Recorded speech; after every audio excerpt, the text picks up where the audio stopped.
a little bit of theory, not too much. I'm not going to go too heavy-handed today.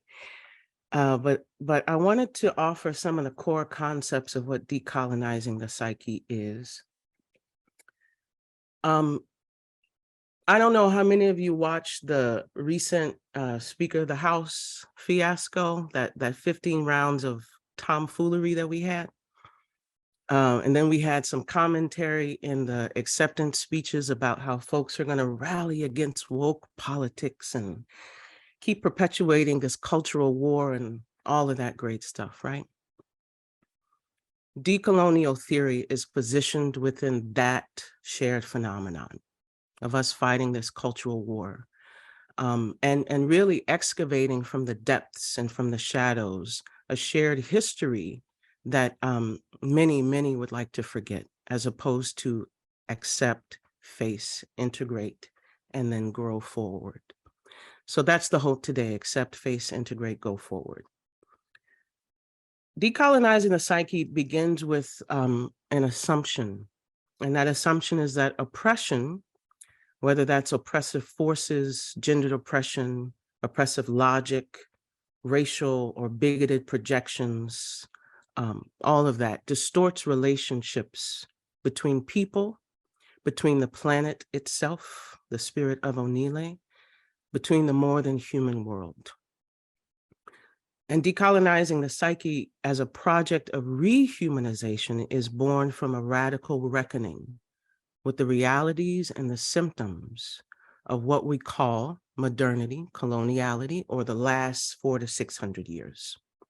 That's where the invention of race, that's where the extension of sexual and gendered oppression, that's where the major colonial movements took place. So that's the context that we're operating in. We're at a nexus, we're at a crossroads. We need to address the residue of this 400-year-old dehumanizing project with the intention of transforming our attitudes, our behaviors, our actions to align with a generative, life-driven politic and create more humane social and cultural relationships. The distortion in relating is not exclusive to human interactions, and that's one piece to really highlight, because that distortion in relating extends to the earth, the land, the waters, all of those beings, those spiritual forces that basically support our life on the earth. So DTP for short is an experiential process that centers cultivating critical consciousness, coupled with embodiment practices and ritual to foster transformation. The practices are intended to disrupt patterns of coloniality.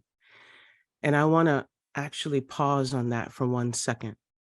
From a somatic perspective, if you close your eyes and peer deep into your body, and you can imagine your nervous system as a kind of star map, and all of the neurons are sending electrical signals from one neuron to another. And each signal that is shared or sent forward, the phrase goes, neurons that fire together, wire together. So this is how memory is stored in the body: historical, personal, intergenerational. A part of the process of liberation at that body level is to literally rupture those neurons that fired together in order to create new neural maps, to create more spaciousness in the body, to create new meaning, to generate and foster different experiences. And that's really the purpose of ritual practice. Otherwise, the cycle just perpetuates. It keeps moving forward and forward. So DTP is one gesture at producing alternative concepts of being, knowing, and doing beyond the racialized and human-centric concepts that have distorted relationships with ourselves, with each other, and the more than human world.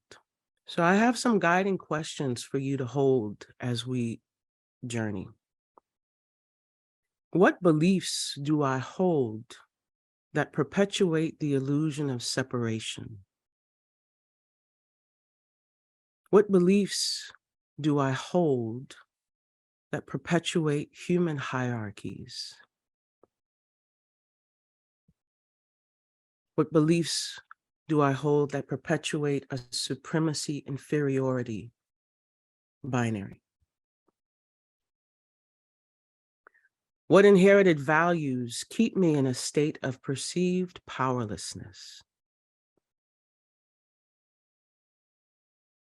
What parts of this social agreement generate a sense of imbalance in my psyche and soma? There's an invitation here to hold the possibility for being completely liberated from these by continually shifting your frame.